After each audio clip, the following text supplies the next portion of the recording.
हिमाचल प्रदेश में बढ़ रहे नशे के मामलों को लेकर भाजपा ने सरकार पर निशाना साधा है और सरकार को नशे पर अंकुश लगाने के लिए पूरी तरह से नाकाम करार दिया है। भाजपा के पूर्व अध्यक्ष और वर्तमान विधायक सतपाल सत्ती ने कहा है कि साथ लगते राज्यों का प्रदेश में नशे का काफी प्रभाव पड़ रहा है। भाजपा इसके खिलाफ आवाज उठा रही है। उन्होंने कहा कि हमीरपुर एनआईटी में एक छात्र की मौत नशे की ओवरडोज से हुई है, जो कि दुर्भाग्यपूर्ण है। इतने बड़े उच्च शिक्षण संस्थान के अंदर नशे का कारोबार हो रहा है। सरकार को कहीं ना कहीं अपनी असफलता को मानना पड़ेगा। उन्होंने कहा कि ये घटना मुख्यमंत्री गृह जिला में हुई है। प्रदेश में नशे के कारोबार को रोकने के लिए सरकार को कड़े कदम उठाने चाहिए और खासकर शिक्षण संस्थानों पर नजर रखने की जरूरत है, जहां पर बच्चों की जिंदगी को बर्बाद किया जा रहा है। उन्होंने कहा कि सरकार बयानबाजी करती है, नशे के खिलाफ जीरो टॉलरेंस और कमेटियां बनाई गई है, लेकिन वास्तव में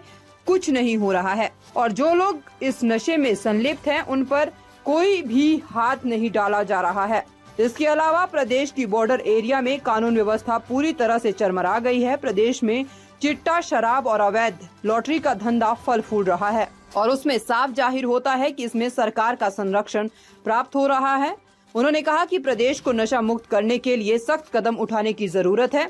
वहीं सतपाल सत्ती ने कांग्रेस पर निशाना साधा और कहा कि कांग्रेस सरकार बने हुए 10 महीने को हो गए हैं, लेकिन इन 10 महीनों में लोगों को आश्वासन देने के अलावा और कोई काम नहीं हुआ है। कांग्रेस की गारंटी और दीवारों पर लिखी गई है, जो कि लोगों का मुंह चढ़ा रही है। ना तो सरकार 5 लाख लोगों को रोजगार दे पा रही है और ना ही महिलाओं को 1500 अब तक मिले हैं, जबकि विधानसभा चुनाव के दौरान घर घर जाकर कांग्रेस ने इन गारंटियों को देने का वादा किया था। देश के अंदर कुछ समय से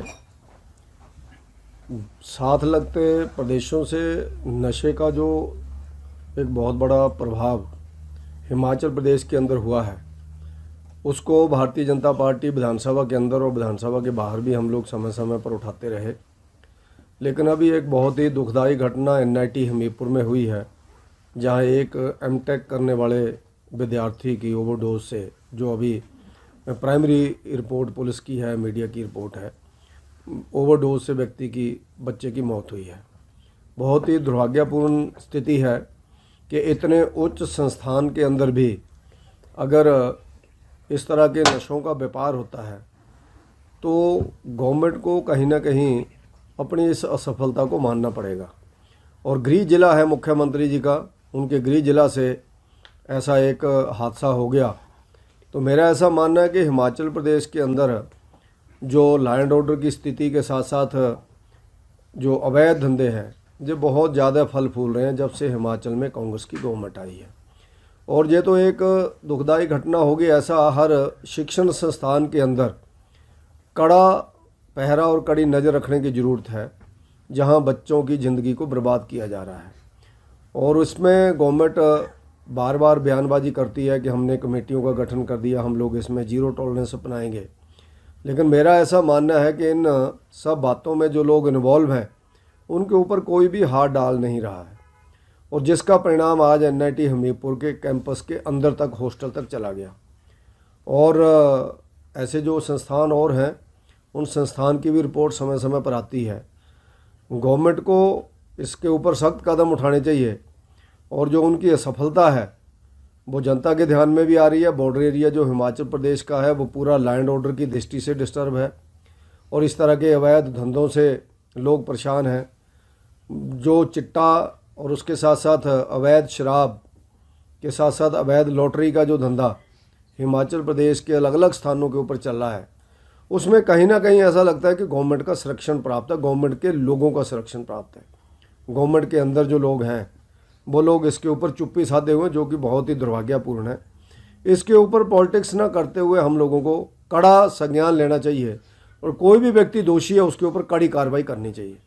महीने हो गए हैं, लेकिन 10 महीनों के अंदर क्या स्थिति है, सिवाय बयानबाजी के, सिवाय व्यवस्था परिवर्तन की बातों के, सिवाय प्रदेश के लोगों को आश्वासन देने के, पिछले 10 महीनों के अंदर गवर्नमेंट ने कोई भी ऐसा बड़ा काम नहीं किया है। जहाँ तक गारंटियों की बात है, गारंटियाँ तो इनकी दीवारों के ऊपर लिखी हुई है, लोगों को चढ़ा रही हैं, मुँह चढ़ा रही हैं लोगों का। 5 लाख लोगों को रोज़गार हिमाचल प्रदेश के अंदर देने का वायदा इन लोगों ने किया था, लेकिन अब रोज़गार के ऊपर बात नहीं करते हैं ये लोग। 10 महीने हो गए, अभी दिसंबर महीने में 1 साल हो जाएगा, तो 1 साल के अंदर 1 लाख लोगों को नौकरियां मिल जानी चाहिए थी। अगर 5 साल में 5 लाख लोगों को देनी है तो मुझे नहीं लगता 5,000 लोगों को भी नौकरी दी गई है। तो इस तरह से हम लोग लाखों वोटों से पिछली बार जीते थे, उसी तरह से अभी भी थम्पिंग मेजॉरिटी से बीजेपी हिमाचल की 4 सीटें जीतेगी। और अभी तक इनकी स्थिति तो ये है कि अभी तक ये कैंडिडेट नहीं बता पाए हैं कि शिमला से कौन होगा, इनका कांगड़ा से कौन होगा, हमीरपुर से कौन होगा, मंडी वाले लड़ेंगे या नहीं लड़ेंगे। जो ऑलरेडी एमपी हैं वो बताएंगे, समय जब आएगा। मुझे लगता है सब लोग भागने के चक्कर में हैं, तो इनके पास कैंडिडेट नहीं होंगे, और कैंडिडेट नहीं होंगे तो लड़ाई कैसी होगी। कोई इनका तालमेल नहीं है, संगठन का सरकार का तालमेल नहीं है। संगठन के मुखिया प्रतिभा सिंह जी दिल्ली जाके बोलते हैं कि संगठन के लोगों को पूछा नहीं जा रहा है और लोगों को जिम्मेवारियां नहीं दी जा रही हैं। और मुख्यमंत्री जी स्वयं में हिमाचल प्रदेश के पूरे प्रदेश का दौरा अभी एक बार भी नहीं कर पाए हैं, जगह जगह कहीं जा ही नहीं पाए हैं। और 5-7 कंस्टिट्यूंसी हैं जहाँ पर वो गए हैं।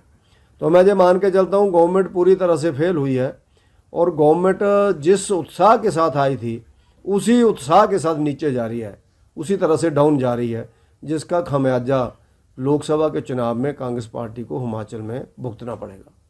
ताज़ा खबरों से जुड़े रहने के लिए हमारे चैनल को सब्सक्राइब करें और बेल आइकन को दबाना ना भूलें, ताकि हर खबर की नोटिफिकेशन आपको मिलती रहे।